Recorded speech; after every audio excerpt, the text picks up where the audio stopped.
자, 오늘 주신 하나님의 말씀은 느헤미야서 4장입니다. 느헤미야 4장 4절에서 6절까지. 자, 우리 한 목소리로 같이 읽겠습니다. 시작. 우리 하나님이여 들으시옵소서. 우리가 업신여김을 당하나이다. 원하건대 그들이 욕하는 것을 자기들의 머리에 돌리사 노략거리가 되어 이방에 사로잡히게 하시고 주 앞에서 그들의 악을 덮어두지 마시며 그들의 죄를 도말하지 마옵소서. 그들이 건축하는 자 앞에서 주를 노하시게 하였음이니이다 하고 이에 우리가 성을 건축하여 전부가 연결되고 높이가 절반에 이르렀으니 이는 백성이 마음 들여 일을 하였음이라. 아멘. 네, 오늘 우리가 함께 읽은 이 말씀을 통해서요, 놀라지 말라. 놀라지 말라. 우리 같이 한번 따라해 볼까요? 놀라지 말라. 놀라지 말라. 네, 오늘 이 마음 꼭 얻어가시는 우리 모든 성도님들 되시기를 소망합니다. 네, 어떻게 느헤미야의 강해가 들을만 하신가 모르겠습니다.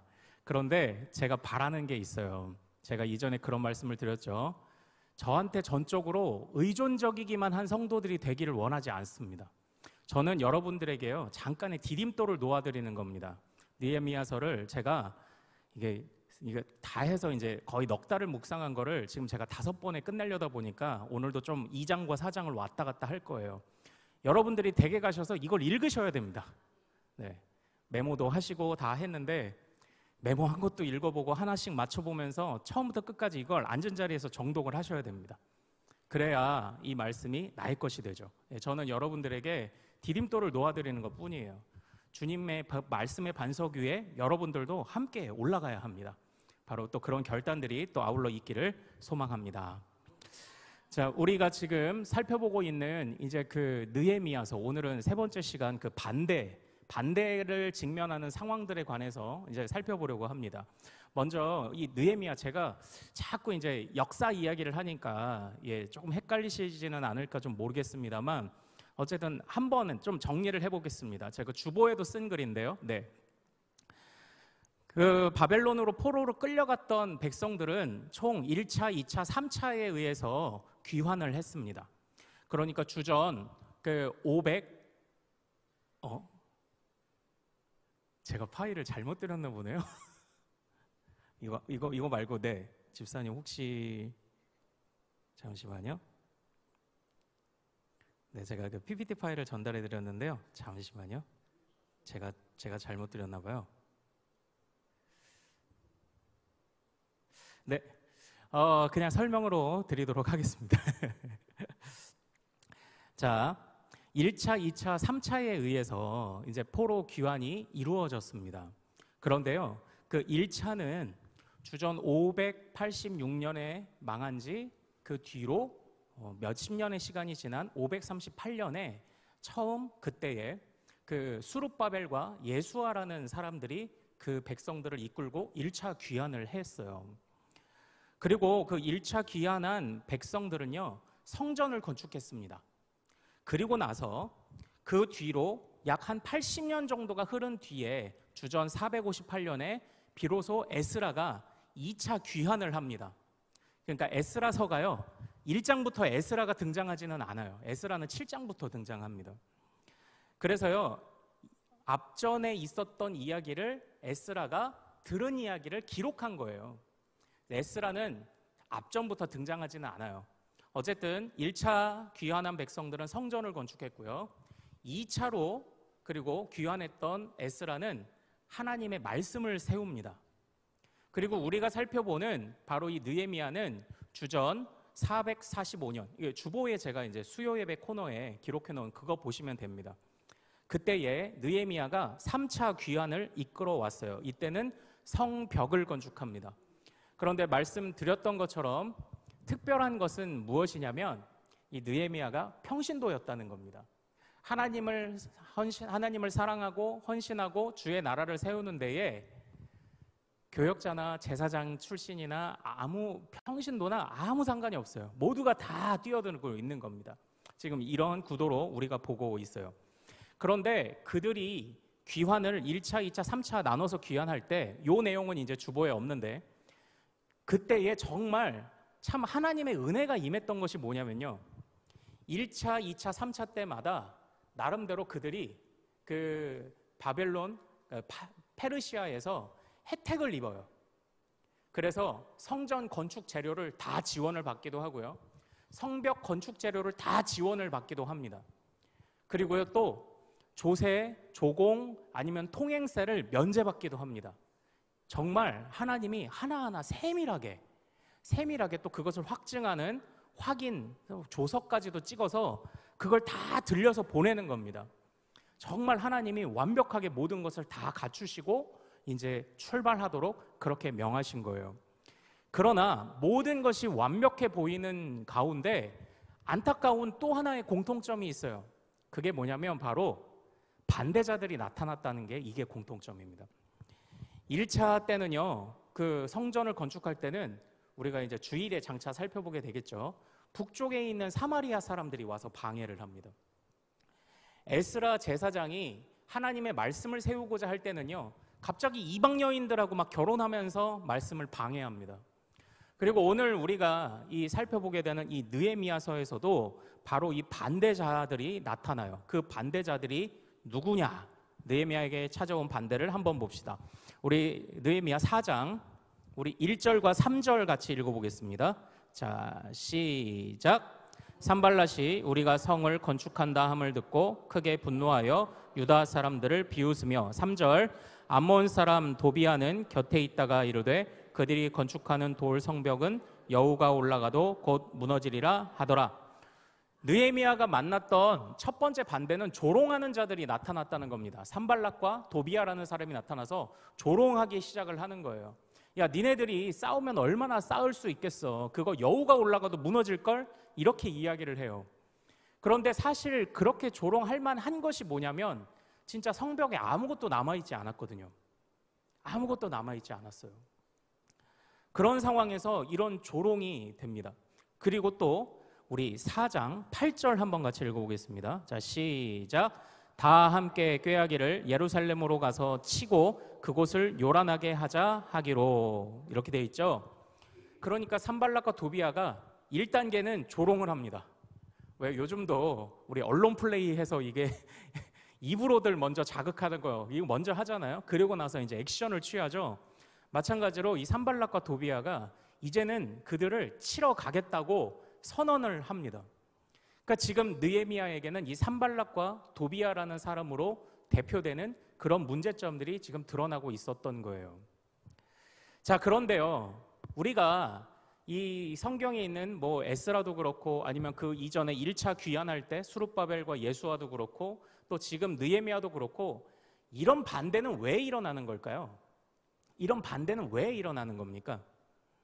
자, 우리 2장으로 한번 넘어가 보겠습니다. 우리 2장 19절로 한번 가보겠습니다. 자, 여기서 산발락과 도비아가 어떤 마음을 가지고 있는지가 등장을 합니다. 2장 19절. 자, 우리 같이 한번 읽겠습니다. 시작. 호론 사람 산발락과 종이었던 암몬 사람 도비아와 아라비아 사람 게셈이 이 말을 듣고 우리를 업신여기고 우리를 비웃어 이르되 너희가 하는 일이 무엇이냐? 너희가 왕을 배반하고자 하느냐 하기로, 이렇게 이야기를 해요. 그러니까 지금 느헤미야가 백성들을 이끌고 성벽을 건축하겠다고 왔을 때 산발락과 도비아가 그들을 비웃고 조롱하며 하는 이야기가 이겁니다. 너희가 왕을 배반하려 하느냐, 이거예요. 근데 굉장히 이상하죠. 사실 느헤미야는 바로 그들이 말하는 그 왕, 페르시아의 아닥사스다 왕에게 허락을 받고 왔습니다. 허락을 받고 온 것도 모자라 모든 재물과 그리고 예물들과 그리고 많은 혜택을 입어서 성벽 건축의 재료까지 다 공급하겠다는 약속까지 받아왔어요. 그런데 지금 그들이 하는 이야기를 한번 보십시오. 너희가 왕을 배반하고자 하느냐, 이겁니다. 사실 이들의 이러한 말 속에서요, 첫 번째로 왜 우리가 하나님의 백성들이 이 세상을 살아가는 가운데 반대가 일어나느냐에 관한 사실 첫 번째 이유를 그 안에 볼 수 있습니다. 그게 뭐냐면요, 섬기는 왕이 달라서 그래요. 섬기는 왕이 달라서. 제가 어제 말씀을 드렸죠. 교회는 어떤 곳입니까? 교회는 하나님을 왕으로 섬기는 곳들, 사람들이 모인 곳이 교회입니다. 그런데 지금 산발락과 도비아는요, 지금 이들에게 있어서의 왕은 바로 페르시아의 왕이에요. 그들이 가져온 조서도 다 인정하고 할 수밖에 없습니다. 그러나 그들은 어떻게 해서든지 그 페르시아 왕에게 잘 보이려고 하는 그런 마음뿐이었던 겁니다. 사실 이 산발랏이라는 사람은요, 북쪽에 이제 사마리아, 여기도 사실은 유대 땅이었죠. 그 이스라엘 땅이었죠. 사마리아 여인과 그리고 사마리아를 처음에 물리쳤던 아수르에서 이주해온 사람 사이에 태어난 혼혈인이라고 보는 것이 그 일반적인 산발랏에 관한 그런 이해입니다. 그런데 다시 말하면 그는 지금 유대인 모친을 가지고 있어요. 유대교는요, 목의 중심으로 신앙교육이 이어집니다. 목의 중심의 그런 사회예요. 그래서 유대인 어머니로부터 그가 자라났음에도 불구하고 그는 지금 페르시아 왕을 자기의 왕이라고 말하고 있는 겁니다. 그리고 도비아라는 사람은 암몬 사람이라고 나오는데요, 아마 암몬이 사마리아 지역에, 유대 지역에 파견한 어떤 대사가 아닐까, 이렇게 사람들이 말을 하는데요. 정말 웃긴 거는요, 이 사람들이 이렇게 하나님의 성벽 건축하는 일을 거절하고 방해했음에도 불구하고 이 산발랏이라는 사람은요, 나중에 대제사장의 아들을 사위로웠습니다. 그리고 도비아라는 사람은요, 유대인의 귀족하고 결혼을 해요. 그들이 정신을 차려서였을까요? 내가 이제는 유대인으로 살겠다고 그들이 정신을 차려서였을까요? 아닙니다. 순수하게 정치적 목적입니다. 순수하게 정치적 목적을 달성하기 위해서 어떻게 해서든지 그 유대인에게 영향력을 끼칠 수 있는 자리로 들어가기 위해 안간힘을 쓰는 것, 그 이상도 이하도 아닌 자들이 이 산발랏과 도비아였어요. 그러니까요, 그들은 지금 자기가 어떤 왕을 섬기느냐에 따라 자기의 태도와 행동이 결정되는 것 아닌가요? 페르시아 왕을 왕으로 섬기니까요, 페르시아 왕에게 있어서 가장 중요한 가치는 무언가요? 권력이죠. 그러니까 이 사람은 권력을 쫓아갑니다. 그러나 교회는요, 하나님을 왕으로 섬기는 사람입니다. 그러므로 하나님을 왕으로 섬기는 사람들, 즉 교인들, 성도들, 교회의 구성원, 하나님 나라의 백성들은 끝까지 추구하는 것이 뭐냐면 하나님의 영광이에요. 바로 거기서 차이가 옵니다. 사랑하는 여러분, 그래서요, 우리가 살아갈 때도 사실 고난이 많을 겁니다. 저는 이전에 C.S. 루이스가 지은 스크로테이프라는 편지의 책을 참 재밌게 봤습니다. 이게 C.S. 루이스라는 기독교 변증가가 사탄의 입장에서 글을 쓴 거예요. 그때 이 C.S. 루이스가 했던 그 중요한 언급 중에 하나가 뭐냐면, 너희들이 기독교에 대해 제대로 알지 못하면 새 가족이 교회에 나온 지 몇 주 안 돼서 겪게 되는 그 실망감을 항상 겪으며 살아갈 거라는 이야기를 해요. 사람들이 많은 경우에 교회로 들어오는 다양한 마음들과 이유들이 있지만 대부분 물어보면 이렇게, 초신자들은 이렇게 얘기합니다. 그냥 좀 마음이 좀 평안하려고 온다. 그러나 우리가 이 세상에 살아갈 때요, 항상 평안하지 않아요. 이 세상에서 우리는 고난을 당할 겁니다. 이 세상에서 우리는요, 반대를 맞이하게 될 겁니다. 왜냐하면 섬기는 왕이 다르기 때문이에요. 사도 바울은요, 제가 어제 화요기도회에서 나눈 빌립보서 2장의 말씀처럼 사도 바울은 자신의 매임으로 인해 형제들의 복음 전파가 더 겁없이 담대하게 이어졌다고 그렇게 이야기를 했습니다. 왜 그런 줄 아신가요? 사도 바울이, 하나님의 사람인 사도 바울이 옥에 갇힌 것을 보니 사도 바울이 하나님의 사람이 맞구나, 그걸 확인받은 겁니다. 고난을 내가 하나님의 백성이라는 것의 증거로 보았습니다. 우리 믿음의 선배들이요. 왕이 달라서 그래요. 왕이 달라서. 그래서 고난이 찾아올 수밖에 없습니다. 이걸 아는 게 굉장히 중요합니다.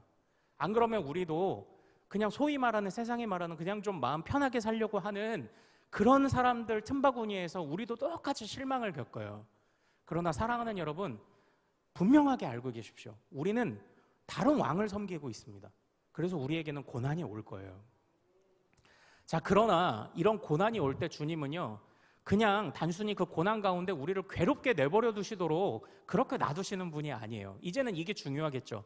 반대가 찾아왔을 때, 고난이 찾아왔을 때, 왕이 다름으로 인하여 찾아오는 어려움들 속에서 우리는 어떻게 해야 되느냐, 이제 이게 중요합니다. 바로 이게 중요해요. 바로 그게 오늘 우리가 읽은 이 4장, 우리 4장으로 다시 가서요, 4절, 5절, 6절 말씀에 바로 그 중요한 핵심이 담겨 있습니다. 자, 반대가 생길 때 어떻게 할까? 4절, 5절, 6절 다시 한번 같이 읽겠습니다. 시작. 우리 하나님이여 들으시옵소서. 우리가 업신여김을 당하나이다. 원하건대 그들이 욕하는 것을 자기들의 머리에 돌리사 노략거리가 되어 이방에 사로잡히게 하시고 주 앞에서 그들의 악을 덮어두지 마시며 그들의 죄를 도말하지 마옵소서. 그들이 건축하는 자 앞에서 주를 노하시게 하였음이니이다 하고 이에 우리가 성을 건축하여 전부가 연결되고 높이가 절반에 이르렀으니 이는 백성이 마음 들여 일을 하였음이니라. 아멘. 여기서 반대를 만났을 때 하나님의 백성들이 어떻게 해야 되느냐에 관한 지혜가 담겨 있어요. 자, 이 말씀에서 어떤 지혜를 찾을 수 있습니까? 이 말씀에서 우리에게 주시는 중요한 교훈이 뭔가요? 기도. 네네, 기도. 네, 안 그래도 저도 기도 말씀드리려던 참인데 기도를 찾으셨다면 너무 잘하셨습니다. 지금 보십시오. 기도라는 표현은 나와 있지 않지만 우리 하나님이여 들으시옵소서. 그러니까요, 어려움을 찾아오면요 제일 먼저 주님께 나아가는 거예요. 자, 그런데요, 기도는 기도인데 지금 느헤미야가요 특별한 기도를 하고 있어요. 이것까지 발견해야 돼요. 특별한 기도. 이 4절, 5절, 6절을 보시고 좀 특이한 점을 하나 발견해 보십시오. 네. 자, 이 안에 담겨 있는 제가 그 특별한 특징 하나를 이렇게 말씀드리겠습니다. 이 안에 보면요, 느헤미야의 어떠한 감정 표현도 들어있지 않아요. 다시 한번 잘 보십시오. 이 안에 느헤미야의 어떠한 감정의 동요도 들어있지 않아요. 우리가 읽은 이 말씀을 찬찬히 보면 느헤미야는 하나님께 기도할 때에 있는 그대로 벌어진 일 그대로만 고하고 있습니다. 그 안에 지금 하나님 앞에서 마음 동요함이 없어요. 이렇게 표현할까요? 굉장히 침착합니다. 사실 우리가요 어려운 일을 만났을 때 우리의 마음이 올라갔다 내려갔다 합니다. 우리의 마음이 동요합니다. 하나님 앞에 기도를 해도요 격정적인 기도를 쏟아내죠. 제가 열정적인 기도를 다 무시하는 것이 아니고요, 우리가 기도를 하기는 해요. 그리고 하나님 앞에 나아가기도 해요. 하지만 때때로 우리의 감정을 주체할 수 없어서 기도해도 여전히 염려가 남고 기도해도 여전히 걱정이 남는 때가 얼마나 많습니까? 그런데 이 느헤미야를 잘 보십시오. 느헤미야는 이 안에 지금 감정 표현이 없어요. 지금 자신의 마음 상태가 어떤지에 관한 표현이 없어요. 오직 그냥 있는 일 자체에 대한 묘사만 있을 뿐입니다. 그리고 또 무엇이라고 이야기를 합니까? 4절에 자기들의 머리에 그들의 화를, 그들이 욕하는 것을 도로 돌려보내 주옵소서. 바로 이 이야기만 하죠. 여기서 한번 잘 보십시오. 결국 느헤미야가 자기의 감정 동요 없이 이렇게 하나님 앞에 기도할 수 있었던 이유는요, 바로 왕이신 하나님에 대한 신뢰가 있었기 때문이에요. 이 일의 시작이 어디서부터 왔는지를 알기 때문입니다. 하나님이 명하신 거잖아요. 그러니까 반대가 있어도 이건 끝까지 가는 겁니다. 하나님이 명하신 일이니까요. 그래서 그 안에 감정적으로 동요하지 않아요. 일희일비하지 않아요. 쓸데없는 걱정을 미리 당겨서 하지 않아요. 있는 그대로의 상황을 주께 고하고 그 안에서 끝까지 주님께 신뢰하는 기도를 그냥 하는 것으로 이 느헤미야 기도가 끝납니다. 정말 하나님을 왕으로 섬기는 자, 정말 이 우리가 감정 동요의 위험성이요 얼마나 큰 것인지 사실은 우리가 10절부터 12절에 보면요 감정 동요의 위험성이 나와요. 이런 상황들을 놓고 느헤미야는 감정이 동요하지 않았지만 감정이 동요된 사람들이 느헤미야를 쫓아오기 시작했습니다. 자, 우리 10절부터 12절까지 4장 우리 한번 같이 읽어보겠습니다. 자, 시작. 유다 사람들은 이르기를 흙무더기가 아직도 많거늘 짐을 나르는 자의 힘이 다 빠졌으니 우리가 성을 건축하지 못하리라 하고, 우리의 원수들은 이르기를 그들이 알지 못하고 보지 못하는 사이에 우리가 그들 가운데 달려 들어가서 사륙하여 역사를 그치게 하리라 하고, 그 원수들의 근처에 거주하는 유다 사람들도 그 각처에서 와서 10번이나 우리에게 말하기를 너희가 우리에게로 와야 하리라 하기로. 그러니까 나름대로 느헤미야도 평정심을, 그리고 그를 따르는 백성들도 평정심을 유지하며 가지만 사람들이 와서요, 우리 못할 거야, 산발락과 도비아가 우리 협박한 거 너희도 알잖아, 10번이나 찾아와서 빨리 집에 가자, 빨리 집에 가자. 지금 이렇게 감정이 동요된 사람들이 나타나고 있어요. 사실은요, 어찌 보면 정말 하나님을 왕으로 섬긴다면 우리가 이 세상을 살아가면서 만나는 어려움들이 있을 수 있어요. 그걸 인정합니다. 그러나 그것 자체에 동요되는 것을 넘어서 실제 우리를 더 마음 아프게 하는 것은요, 이러한 문제들을 가지고 이러쿵저러쿵 얘기하는 사람 때문에 사실 우리가 더 괴롭습니다. 그런데 느헤미야는 얼마나 입이 무거운 사람이었는지 아십니까? 다시 2장으로 넘어갑시다. 2장 12절을 같이 한번 읽겠습니다. 다시 2장 12절을 읽도록 하겠습니다. 자, 시작. 내 하나님께서 예루살렘을 위해 무엇을 할 것인지 내 마음에 주신 것을 내가 아무에게도 말하지 아니하고 밤에 일어나 몇몇 사람과 함께 나갈새 내가 탄 짐승 외에는 다른 짐승이 없더라. 아멘. 느헤미야가 얼마나 자기 입술을 단속하기를 정말 잘했던 사람인지를 한번 보십시오. 그렇게 정말 모든 여건을 다 갖추고 저 이방 왕에게서 하늘의 하나님 여호와를 찬양하는 얘기까지 듣고 왔지만 성급하지 않았어요. 우리가 첫 시간에 배웠죠. 느헤미야는 기도하는 사람이다. 6개월간 끈질기게 기도했다. 기슬로월부터 니산월까지 끈질기게 기도했다. 그리고 왕이 너의 얼굴에 어찌 수심이 가득하냐 물었을 때도 어떻게 했다? 하늘의 하나님께 묵도하고. 느헤미야는 그런 사람이었잖아요. 그렇게 정말 영광스럽게 귀환한 이후에도 느헤미야는 3일 동안 아무 일도 하지 않았습니다. 그 3일 동안 뭐 했을까요? 그냥 찬찬히 또 기도하는 겁니다. 때가 되기를, 또 하나님이 말씀하시는 때가 되기를. 그는 감정적으로 동요하지 않아요. 일희일비하지 않아요. 어떻게 보면 반대는 있을 수 있습니다. 그래서 놀라지 마십시오, 여러분들. 반대는 있을 수 있습니다. 그러나 그 반대에 대처하는 우리와 주변이 더 큰 문제들을 만드는 경우가 더 커요. 자꾸 입을 함부로 놀리는 겁니다.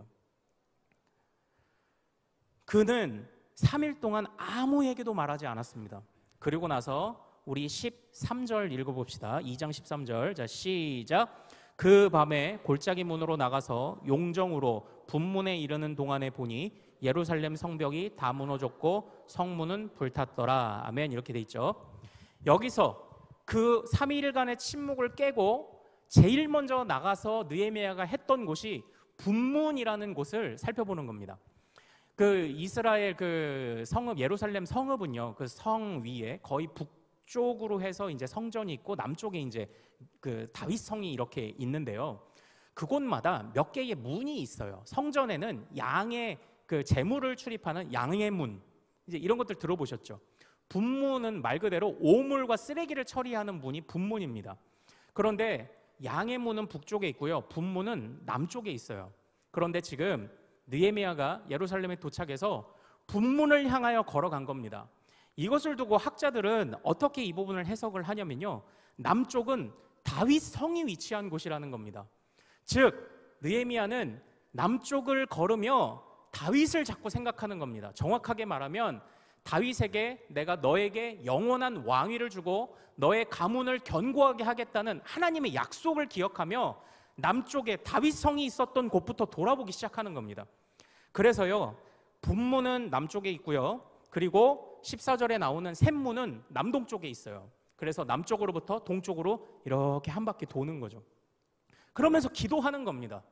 감정적으로 동요하지 않아요. 입술을 함부로 내뱉지 않아요. 말을 함부로 내뱉지 않아요. 그냥 기도하고 하나님이 주신 약속만 신뢰하고 그냥 가는 겁니다. 사랑하는 여러분, 느헤미야의 이러한 신뢰와 이런 신뢰하는 기도가 우리 큰숲 모든 가족들에게 있기를 소망합니다. 이 기도를 하셔야 됩니다. 신뢰하는 기도. 단순한 기도가 아니에요. 신뢰하는 기도. 하나님, 내가 주님을 신뢰합니다. 사실 이 침묵하고 신뢰만 하는 이 느헤미야요, 정말 이 느헤미야의 그 모습을 우리 2장 8절에서도 볼 수 있습니다. 우리 2장 8절 같이 한번 읽어보겠습니다. 자, 시작. 죄송합니다. 네, 2장 9절입니다. 자, 시작. 첫째 달 초하루에 바벨론에서 네네. 제가 헷갈려서 2장 8절 맞네요. 네네. 제가 에스라서를 읽어봤습니다. 예. 느헤미야 2장 8절 다시 한번 읽겠습니다. 시작. 또 왕의 살림 감독 아삽에게 조서를 내리사 그가 성전에 속한 영문의 문과 성곽과 내가 들어갈 집을 위하여 들보로 쓸 제목을 내게 주게 하옵소서 하매 내 하나님의 선한 손이 나를 도우심으로 왕이 허락하고. 느헤미야는 하나님을 얼마나 확신하고 있었냐면 하나님을 선한 손이 나를 도우시는 하나님이라고 이야기를 하고 있습니다. 제가 느헤미야를 그렇게 말씀을 드렸죠. 100% 하나님의 은혜와 100%의 헌신이 만나 아름다운 사랑의 하모니를 이뤄 하나님의 역사를 일으켰던 것이 바로 이 느헤미야다라고 제가 이렇게 말씀을 드렸죠. 그러니까 느헤미야는 확신이 있었던 거예요. 보이지 않는 하나님의 손과 보이는 나의 손이 함께 일하며 합력하여 선을 이루어 가지만 나는 연약하여 보이는 나의 손은 쓰러질지라도 보이지 않는 하나님의 손은 절대 쓰러지지 않는다는 것을 끊임없이 신뢰하고 있던 게 이게 느헤미야였습니다. 그러므로 반대가 나타나도요 놀라지 않아요. 사랑하는 여러분, 반대가 나타나고 고난이 나타나고 애매한 어려움들이 나타나도 절대 놀라지 않는 여러분 되시기를 소망합니다. 감정적으로 동요하지 마십시오. 우리는 그냥 신뢰하며 그냥 주님 앞에 나아가 기도하는 겁니다. 그냥 신뢰하는 겁니다. 사실은 이제 화면으로 좀 봤으면 했던 제가 이제 구절이 있습니다. 이사야 41장 10절 제가 읽어드리겠습니다. 이미 포로기 전부터 주님이 약속하신 게 있어요. 잘 들어보십시오. 두려워 말라 내가 너와 함께 함이라. 놀라지 말라 나는 내 하나님이 됨이라. 내가 너를 굳세게 하리라. 참으로 너를 도와주리라. 참으로 나의 의로운 오른손으로 너를 붙들리라. 아멘. 그러니까 느헤미야가요 그 아버지로부터 지나간 역사, 느헤미야는 교포 4세쯤 된다고 했잖아요. 지나간 역사를 배우며 하나님을 신뢰하고 있었던 겁니다. 하나님을 신뢰하니까 고난이 찾아와도 동요하지 않죠. 있을 수 있어. 왕이 다르기 때문에 반대와 고난이 있을 수 있어. 그럴 수 있어. 그런데 나는 그냥 주님만 신뢰하고 가면 돼. 왜냐? 내가 섬기는 왕이 더 커. 나는 쓰러질 때도 있어. 그러나 보이지 않는 하나님의 손길은 절대 지지 않아. 이 마음 가지고 그냥 신뢰하며 기도한 거예요. 사랑하는 여러분, 기도하십시오. 그러나 신뢰하는 기도를 하십시오. 격정적으로 눈물 흘리며 기도하는 것, 그 기도도 하십시오. 그러나 이내 마음을 추스리고 정말 우리가 쓸데없는 걱정을 하고 있는 것은 아닌지, 너무 과도한 감정에 사로잡혀서 그 감정조차 내가 감당하지 못하고 있는 것은 아닌지 정말 냉정하게 좀 돌아보기를 또 소망을 합니다. 사실 우리가요 정말로 하나님의 일들을 감당할 때 정말 어려움들이 찾아올 수 있어요. 또 그냥 흔히 우리가 생각할 수 있듯이 영적인 도전이 있을 수 있고요, 사단의 도전이 있을 수 있습니다. 복음서에 보면은 예수님께서 풍랑을 헤치고 지나가시는 모습들을 많이 봅니다. 예수님이 갈릴리 바다를 배를 타고 이 끝에서 저 끝으로 가실 때 풍랑이 있는데요, 그때 풍랑을 잠잠케 하실 때 좀 특별한 표현들을 성경이 사용합니다. 바로 풍랑을 꾸짖다예요. 그런데 학자들은 이 부분을 꾸짖다라는 표현이 복음서 안에서는요 정말로 사단 마귀를 꾸짖을 때 그런 표현을 주님이 즐겨 사용하셨습니다.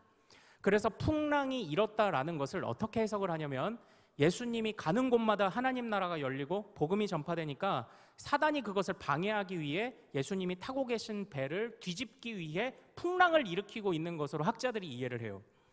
마찬가지로 우리도 주의 일을 감당하고자 할 때 사단의 계략이 왜 없을까요? 그러나 우리는요 지금 부활의 시대를 살고 있다는 걸 꼭 기억해야 됩니다. 우리는 성령에 사로잡힌 사람들이라는 것을 꼭 기억해야 돼요. 사단이 우리를 직접적으로 해하지 못합니다. 그래서 C.S. 루이스가 지은 스크루테이프의 편지라는 곳에서도 사단의 계략을 뭐라고 말하는지 아십니까? 교묘한 의심을 싹트게 하는 게 사단의 계략이라고 말합니다.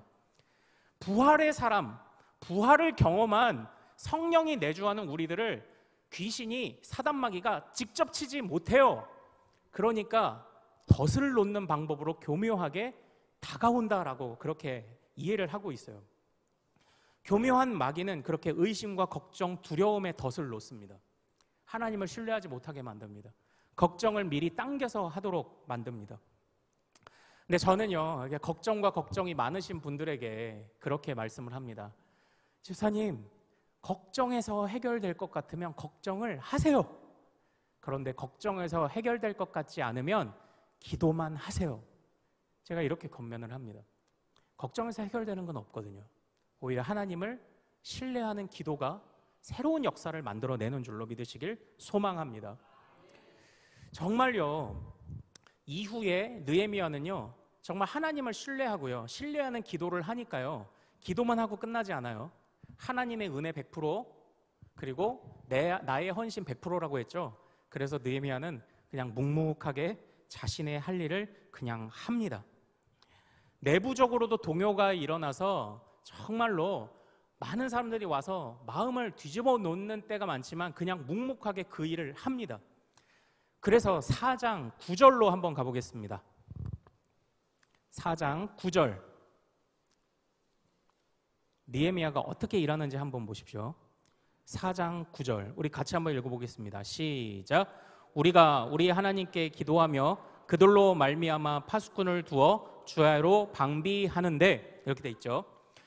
산발락과 도비야가 쳐들어온다고 말하니까 일단 마음의 동요를 하지 않고 하나님을 신뢰하는 그 믿음을 확인한 이후에 묵묵하게 침착하게 하나씩 대처하기 시작을 합니다. 적들이 쳐들어오면 파수꾼을 세워서 그들이 쳐들어오는 것을 빨리 감지를 해야 되죠. 그래서 기도한 이후에 느헤미야는요, 파수꾼을 세웁니다. 사랑하는 여러분, 오늘날 우리도 이게 참 중요해요. 여기서 또 우리 교역자들과 직분자들의 사명을 여기서 봅니다. 저는 교역자, 목사의 신분, 목사가 교회 안에 해야 되는 많은 역할들 중에 하나가 가르치는 역할도 있죠. 설교하는 역할도 있죠. 그리고 신방하고 권면하는 역할도 있죠. 그러나 저는 제가 가지고 있는 정체성 중에 하나를 뭐라고 생각하는지 아십니까? 나는 기미상궁이에요. 기미상궁. 기미상궁이 뭔지 아십니까? 왕이 수라를 먹기 전에 그 음식 안에 독이 들었나 안 들었나 미리 감별하는 사람입니다. 저는 여러분들이 이 교회 안에서 헛된 신학과 허탄한 생각들을 혹시나 먹진 않을지 그거를 가장 앞서서 분별하는 사람이에요. 저는 기미상궁이에요. 우리 교회 안에 교역자들은 이단이 쳐들어오거나 정말 엉뚱한 이야기하는 사람들이 오면 제일 먼저 짖는 개입니다. 이 역할이 필요해요. 그런데 직분자들도 다르지 않아요. 직분자들도 모두가 파수꾼이어야 됩니다. 정말 우리 교회를 해치는 어떤 그 생각들, 미련한 생각들, 물리적 공격이든 정신적 공격이든 쓸데없는 걱정이든 그것들 찾아올 때에 정말 그것들을 오히려 파수꾼의 역할을 하면 막아주어야 되는데, 느헤미야와 같이 입을 무겁게 하지 않고 함부로 이 얘기 저 얘기 하는 그런 직분자들, 저는 교회 안에 그런 직분자들이 있는 교회는 절대 회복이 일어날 수 없다고 저는 믿어요. 그냥 묵묵히 주님을 신뢰하는 기도를 하고요. 그리고요, 우리 중에 자칫하면요, 다른 사람들을 판단하기가 쉽습니다. 그 이제 제가 예전에 봤던 드래곤볼이라는 만화가 있거든요. 거기에 보면은 이렇게 이렇게 스카우터라는 하나 달린 안경 같은 게 있어요. 그걸로 이렇게 보면은 상대방의 전투력이 보이는 거예요. 그런데 마치 우리는 무슨 영적인 스카우터를 쓴 것처럼 저 사람의 영적인 상태는 어떻고 그냥 판단하기를 좋아합니다. 그래요, 판단할 수 있죠. 그런데 저 사람은 내가 봤을 때 저래. 근데 진단을 내렸으면은 처방도 줘야 되잖아요. 그런데 교회 안에 문제가 생길 때 보면 저마다 진단은 해요. 근데 아무도 처방은 안 줘요. 아니, 그렇게 그 사람이 못났으면은 가서 권면을 하고 밥을 사 먹이고 아니면 기도를 해주고 예배를 드려주든가. 파수꾼의 역할을 하는 사람들이 교회에 없으면 정말 문제가 생깁니다. 사단마귀가 거기서 튼타는 겁니다. 주님을 신뢰하지도 못하고 파수꾼의 역할을 감당하는 사람들도 없고 그런 교회는 무너지게 되어 있는 거예요. 그러나 오늘 느헤미야를 잘 보십시오. 정말 느헤미야는 하나님 앞에 일희일비하지 않아요. 그냥 신뢰합니다. 그냥 직진합니다. 그냥 나갑니다. 동요하지 않습니다. 감정적으로 오르락내리락 하지 않습니다. 하나님을 신뢰하는 겁니다. 그리고 기도하죠. 그리고 그냥 묵묵히 일을 합니다. 파수꾼을 세웁니다. 그리고 하나하나 돌을 쌓습니다. 하나하나 성벽을 그렇게 완성해 나가는 것이죠. 그리고 백성들을 권면합니다. 우리 4장 14절 한번 같이 읽어보겠습니다. 자, 시작. 내가 돌아본 후에 일어나서 귀족들과 민장들과 남은 백성에게 말하기를 너희는 그들을 두려워하지 말고 지극히 크시고 두려우신 주를 기억하고 너희 형제와 자녀와 아내와 집을 위하여 싸우라 하였느니라. 아멘. 아멘. 이제 이러한 그 파수꾼된 정말 이 느헤미야와 정말 그 함께하는 동역자들의 그 용기를 북돋아주는 이야기를 들은 사람들이 이후에 어떤 일을 하는지 아십니까? 무기를 차고 공사를 진행을 해요. 무기를 차고. 여러분들, 무기를 차고 공사하는 게 이게 얼마나 불편할까요? 예. 저희도 이제 군대에서 이렇게 때때로 어떤 뭐 진지 공사를 갈 때 있는데요. 보통은 우통을 벗고 일을 하죠. 그런데 또 특별한 무슨 훈련이 있을 때는요, 이렇게 헬멧 쓰고 그리고 총 메고 이렇게 공사를 할 때가 있습니다. 훈련이 한 번씩 있어요. 너무 불편해요. 너무 불편해요. 거추장스러우니까 불편합니다. 그러나 백성들은 무기를 차고 불편한 중에도 그 공사를 합니다. 그들 안에 확신이 생겨난 거죠. 이게 교회 안에 직분자들과 리더들, 교역자들 어느 누구든지 정말 먼저 문제를 깨달은 자들이 연약한 자들을 이렇게 이끌어 가야 되는 아주 정말 아름다운 모습 아닙니까? 이제 이럴 때 회복이 일어나는 거죠. 이럴 때 교회가 든든히 세워지는 줄로 믿습니다. 사랑하는 여러분, 그 어려움이 있습니다. 어려움이 있어요. 그런데 저는 예수님을 또한 말씀드리지 않을 수가 없을 것 같아요. 저는 느헤미야의 모습을 보면서요, 예수님은요, 구약 안에 등장하는 모든 믿음의 사람들을 총망라하고 있는 분, 바로 그분이 우리 예수님이잖아요. 그 성경 안에 4가지 복음서가 있죠. 그런데 겟세마네 기도가 들어있지 않은 복음서가 하나 있어요. 뭘까요? 겟세마네 기도. 겟세마네에서 정말 이 잔을 피하게 해달라고 기도하지 않았던 복음서가 하나 있어요. 바로 요한복음입니다. 왜 요한복음이냐면요, 요한복음은 주님의 십자가를 바라보는 관점이 좀 달라요. 마태, 마가, 누가는 주님의 십자가를 고난 그 자체로 봅니다. 그러나 요한복음은요, 주님의 십자가를 영광의 십자가로 봅니다.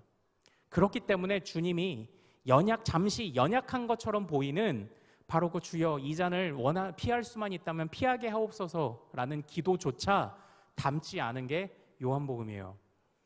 요한은 알고 있었던 거죠. 물론 사실 마태, 마가, 누가도 다 알고 있었던 것입니다.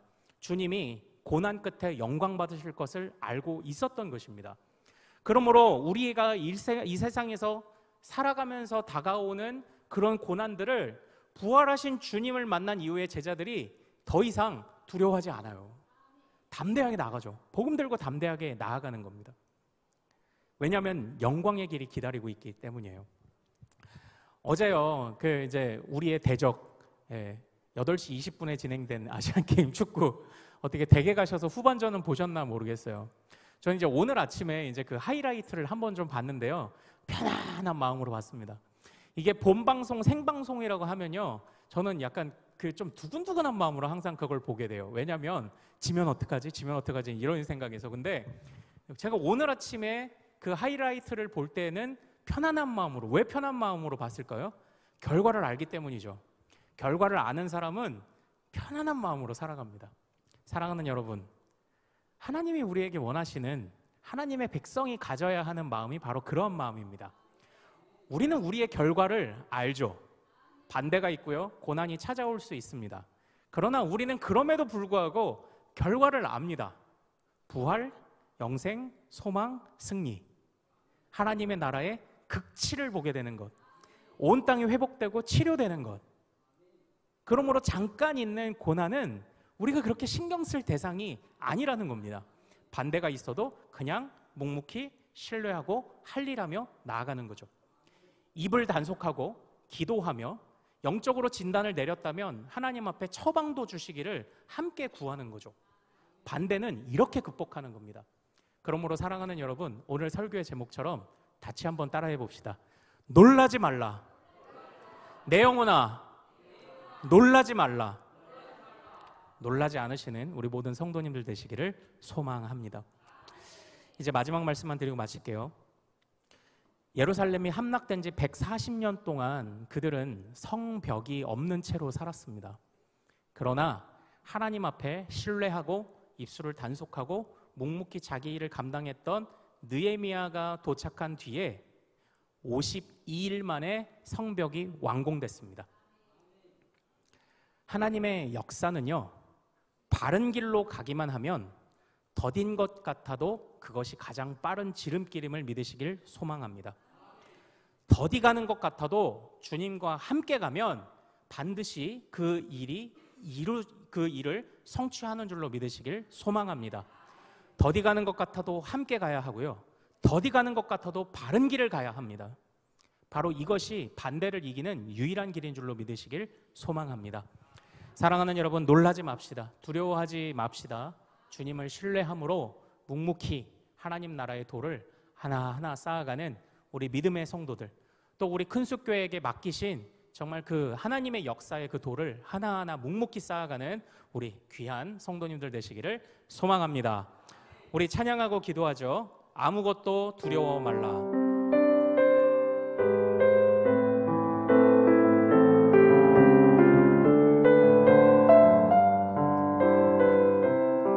아무것도 두려워 말라.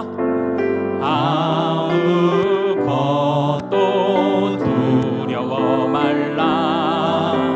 주 너의 하나님이 지켜주시네. 놀라지 말라. 놀라지 마라. 겁내지 마라. 겁내지 마라. 주님 나를 지켜주시. 다시 한번. 아무것도 두려워 말라. 아무것도 두려워 말라. 주 나의 하나님이 지켜주시네. 놀라지 말라. 놀라지 말라. 겁내지 마라. 주님 나를 지켜주시네. 내 맘이 힘에 겨워.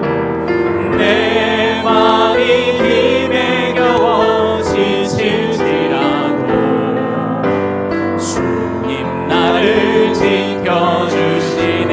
세상의 험한 풍파, 세상의 험한 풍파 몰아칠 때도 주님 나를 지켜주시네.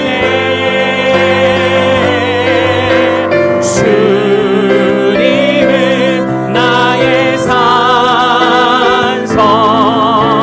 주님은 나의 요새,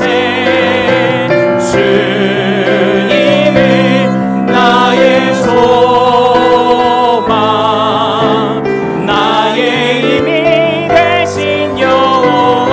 아무것도 두려워 말라. 아무것도 두려워 말라. 주 너의 하나님이 지켜주시네. 놀라지 말라. 놀라지 마라. 겁내지 마라. 주님 나를 지켜주시네.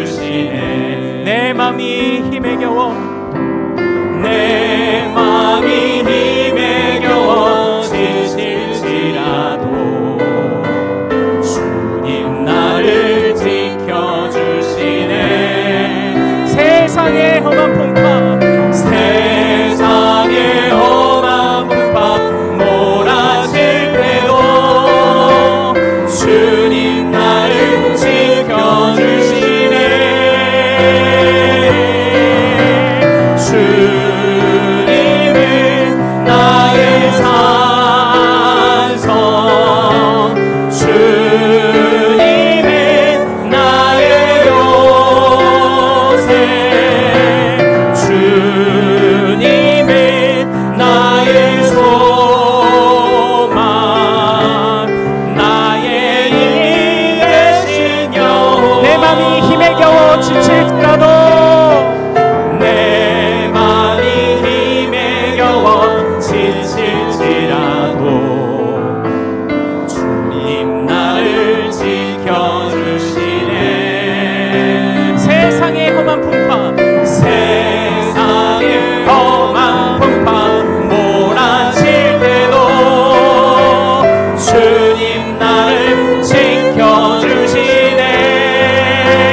우리에게 산성되시는 줄로 믿습니다. 아멘. 주님이 우리의 요새이십니다. 주님이 우리의 소망이십니다. 보이지 않는 하나님의 손길이 우리를 최종 승리까지 이끌어 가실 줄로 믿습니다.